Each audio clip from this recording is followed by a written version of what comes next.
أعوذ بالله من الشيطان الرجيم. بسم الله الرحمن الرحيم. يا أيها الذين آمنوا لا تتخذوا الذين اتخذوا دينكم هزوا ولعبا من الذين أوتوا الكتاب من قبلكم والكفار أولياء واتقوا الله إن كنتم مؤمنين.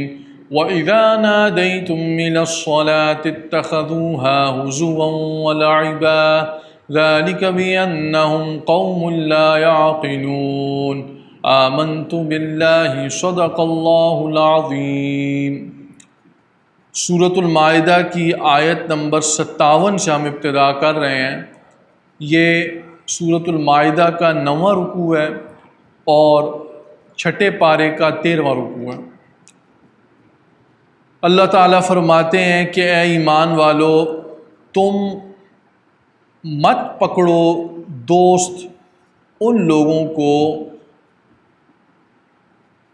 جنہوں نے تمہارے دین کو ہنسی اور کھیل بنایا، ان لوگوں میں سے جنہیں کتاب دی گئی تم سے پہلے، اور کافر. اور اللہ تعالیٰ سے ڈرتے رہو اگر تم ایمان والے ہو. اس سے پچھلے رکوع میں ہم نے پڑھا تھا کہ اللہ رب العزت نے انہی الفاظ سے، یا ایھا الذین آمنوا لا تتخذوا کے الفاظ سے یہود اور نصارہ سے، یہود اور عیسائیوں سے دوستی سے منع کیا تھا. اب وہ تو خاص تھے، یعنی کافروں میں بھی خاص، جن کو اہل کتاب کہا جاتا ہے. اب اللہ رب العزت اسی مضمون کو بیان فرماتے ہیں ایک اور انداز سے. فرمایا کہ ایمان والو، تم دوست مت بناؤ ان لوگوں کو جنہیں کتاب دی گئی تم سے پہلے، یعنی اہل کتاب یہود اور نصارہ. یہود کو توریت دی گئی، نصارہ کو انجیل دی گئی. اور کافر، یعنی ان کے علاوہ بھی جو کافر ہیں ان کو اپنا دوست نہ بناؤ. انہوں نے تمہارے دین کو ہنسی اور کھیل بنایا. چنانچہ یہ لوگ، ایک تو ہم پڑھتے ہیں کہ جو عام مشرکین ہیں، جو امی جن کو کہا جاتا، ان پڑھ کافر، مکہ مکرمہ کے مشرک جو تھے، حضور سرکار دو عالم صلی اللہ علیہ وسلم کا نعوذ باللہ من ذالک مذاق بھی انہوں نے اڑایا. آپ کو مجنون بھی کہا، آپ کو کاہن بھی کہا. نمازوں کے وقت یہ تالیاں بھی پیٹتے تھے، طرح طرح سے اذیتیں بھی دیتے تھے، عجیب عجیب انداز میں ہنستے بھی تھے. تو انہوں نے تو ایسا کیا. اس کے علاوہ بھی یہود اور نصارہ، ان کے جو مذہبی لوگ تھے، ان کو معلوم بھی تھا کہ ایک نبی نے آنا ہے. چونکہ توریت کے اندر بھی حضور سرکار دو عالم صلی اللہ علیہ وسلم کی آمد کی پیشن گوئی دی گئی تھی، بلکہ آپ کا حلیہ مبارک بھی بیان فرمایا گیا تھا. اور انجیل کے اندر حضرت عیسیٰ علیہ السلام نے تو خود فرمایا تھا کہ میرے بعد ایک نبی آئے گا اور اس کا نام احمد ہوگا. یہ سب باتیں تھیں.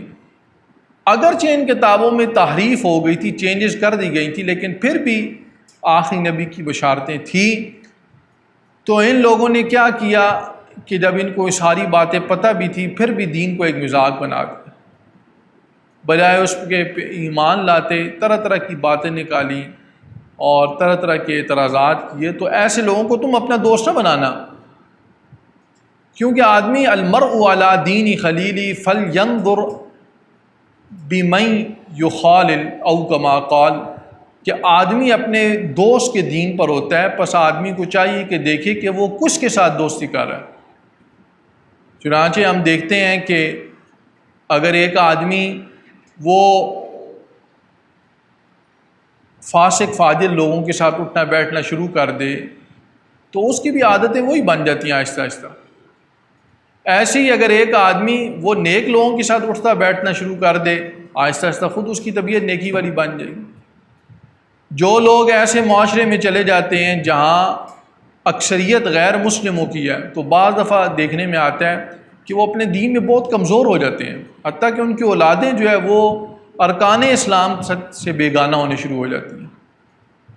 تو اس لیے یہی وجہ تھی کہ حضرت عمر فاروق رضی اللہ تعالیٰ عنہ نے حضرت حذیفہ بن الیمان رضی اللہ عنہ کو جب یہ آذربائیجان اور آرمینیا فتح ہوا تھا تو اس میں انہوں نے خط لکھا تھا کہ مجھے معلوم ہوا ہے کہ مسلمان کچھ غیر مسلم کتابی عورتوں سے نکاح کر رہے ہیں، اگرچہ یہ جائز ہے، کتابی عورت ہو، یہودی اور عیسائی حقیقی اگر وہ ہے تو اس کے ساتھ کراہت کے ساتھ مسلمان مرد نکاح کر سکتا ہے، مسلمان مرد کا اس کے ساتھ ہو سکتا ہے۔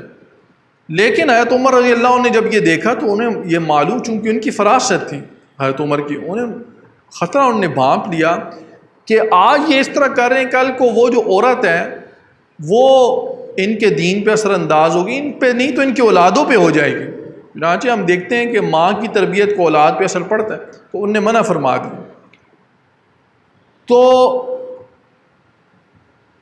اس لیے یہاں بھی منع فرمایا گیا کہ ایسے لوگوں سے دوستی نہ کرو۔ آج وہ لوگ دین کا ہنسی مذاق کر رہے ہیں، نعوذ باللہ من ذالک، کل کو تم اس سے متاثر ہو جاؤ اور تم اللہ تعالیٰ سے ڈرتے رہو اگر ایمان والے ہو۔ تو یہ ایک ہم سب کے لیے ایک اصول ہے کہ اگر ہم کہیں بھی دیکھیں کوئی ایسی مجلس ہے جہاں شاعر دین کا مذاق اڑایا جا رہا ہے یا اہل دین کا، علماء کا، نیک لوگوں کا مذاق اڑایا، وہاں بالکل ہم نہ جائیں، اگر وہاں سے بیٹھے ہم اٹھ جائیں ادھر سے۔ وَإِذَا نَادَيْتُمْ إِلَى الصَّلَاةِ اتَّخَذُوهَا هُزُوًا وَلَعِبًا، اور جب تم انہیں نماز کے لیے پکارتے ہو تو وہ اس کو ہنسی اور کھیل پکڑتے ہیں۔ ذَلِكَ بِأَنَّهُمْ قَوْمٌ لَا يَعْقِلُونَ، یہ اس وجہ سے کہ وہ ایسی قوم ہے کہ وہ عقل نہیں رکھتی ہیں، شعور نہیں رکھتے ہیں۔ اور نمازوں کے اوقات میں یہ جو مشرک تھے عرب کے، وہ سیٹیاں اور تالیاں بھی بجاتے تھے۔ اب وہ وجہ ذکر کی جا رہی ہے کہ وجہ کیا آخر یہ سب کچھ کرنے کی، حالانکہ مسلمان ان کو کوئی نقصان تھوڑی پہنچا رہے تھے۔ حضور سرکار دو عالم صلی اللہ علیہ وسلم نے کسی سے یہ تھوڑی کہا تھا کہ تم مجھے بادشاہ بنا دو، یہ تھوڑی کہا تھا کہ تم اپنے جو ہے وہ مال و دولت مجھے دے دو، کچھ بھی نہیں۔ مسئلہ کیا تھا؟ قل یا اہل الکتاب، آپ فرما دیجیے کہ اہل کتاب، هل تنقمون منا الا ان آمنا باللہ وما انزل الینا وما انزل من قبل وان اکثرکم فاسقون، کہ تمہیں ہم سے اس بات کے علاوہ کیا ضد ہے؟ تمہیں ہماری کون سی بات بری لگتی ہے سوائے اس بات کے کہ ہم اللہ تعالیٰ پر ایمان لائے اور اس پر جو ہم پر اتارا گیا اور اس پر جو ہم سے پہلے اتارا گیا، اور یہ بات کہ تم لوگ فاسق ہو، تمہارے اکثر لوگ نافرمان ہیں۔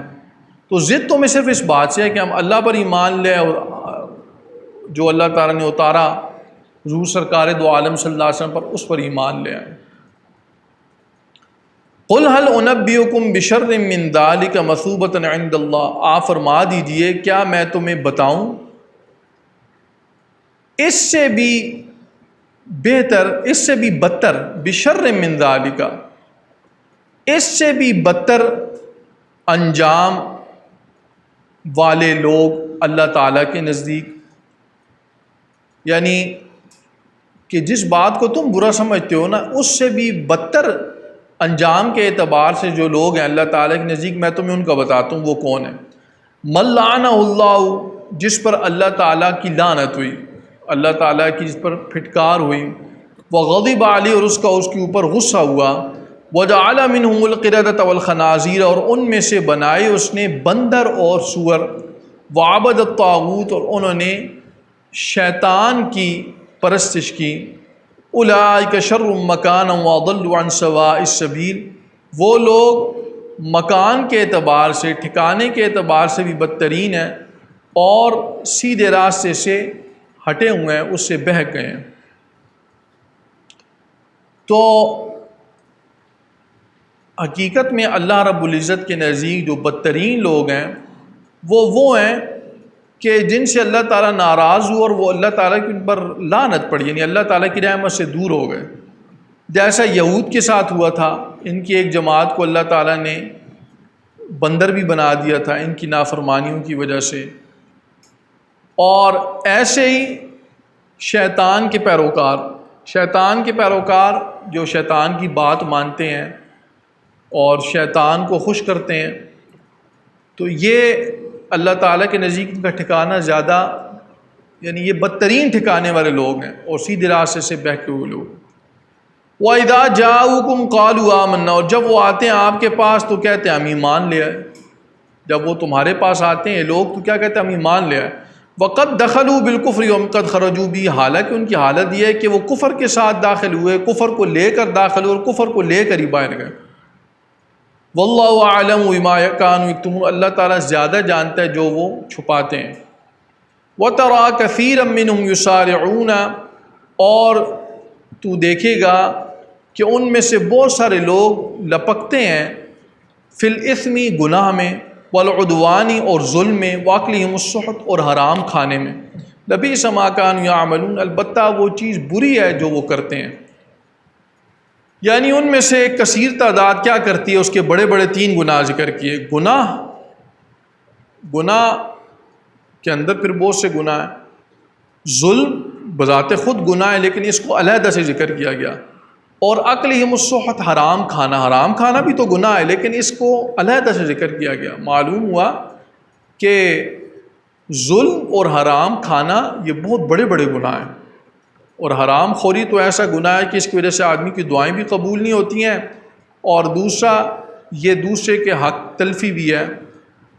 لولا ینہاہم الربانیون والاحبار عن قولہم الاثم واکلہم السحت، کیوں نہیں منع کرتے ہیں ان کے مشائخ، ان کے بزرگ لوگ اور ان کے علماء انہیں گناہ سے، واکلہم السحت، اور حرام خوری سے، لبئس ما کانوا یصنعون، البتہ جو وہ عمل کرتے ہیں یا جو طرز عمل وہ اختیار کر رہے ہیں وہ برا ہے۔ یہاں علماء کی اور مشائخ کی ڈیوٹی بھی بتا دی۔ مشائخ جن کو یہاں ربانیون کہا گیا، یہ وہ لوگ ہیں جو عبادت گزار لوگ ہیں، خوب عبادت کرتے ہیں، نیک لوگ ہیں، اور دوسرے علماء ہیں، عبادت تو یہ بھی کرتے ہیں لیکن علم ان کی ایک خاص صفت ہے، ان کو علم ہے کتاب کا، تو ان کی یہ ذمہ داری، ان کی صرف یہ ذمہ داری نہیں کہ وہ خود بچیں، دوسروں کو بھی بچائیں، گناہ سے بھی اور حرام خوری سے بھی بچائیں، تو یہ ان کی ذمہ داری ہو گئی۔ اللہ رب العزت ہمیں دین کی صحیح فہم نصیب فرمائے اور ظلم سے، حرام خوری سے اور تمام گناہوں سے بچنے کی توفیق نصیب فرمائے۔ وآخر دعوانا الحمدللہ رب العالمین۔ الحمدللہ رب العالمین والعاقبۃ للمتقین والصلاة والسلام علی اشرف الانبیاء والمرسلین۔ ربنا تقبل منا انک انت السمیع العلیم وتب علینا انک انت التواب الرحیم۔ اللهم انا نسألك الهدى والتقى والعفاف والغنى، اللهم لا سهل الا ما جعلته سهلا وانت تجعل الحزن سهلا اذا شئت۔ یا اللہ اپنے فضل و کرم سے ہمیں قرآن پاک کی صحیح فہم نصیب فرمائیے، دین پر چلنے کی توفیق نصیب فرمائیے، پورے دین کو پوری دنیا میں عام فرمائیے، اس کے لیے ہمیں عافیت کے ساتھ استعمال فرمائیے۔ یا اللہ اپنے فضل و کرم سے ہی ہماری اولادوں کو، ہمارے گھر والوں کو دین پر چلنے کی توفیق نصیب فرمائیے، بیماروں کو شفائے کاملہ عاجلہ مستمرہ نصیب فرمائیے، ہم سب کی جائز حاجتوں کو پورا فرمائیے۔ وصلی اللہ علی النبی الامی الکریم وعلی آلہ وسلم۔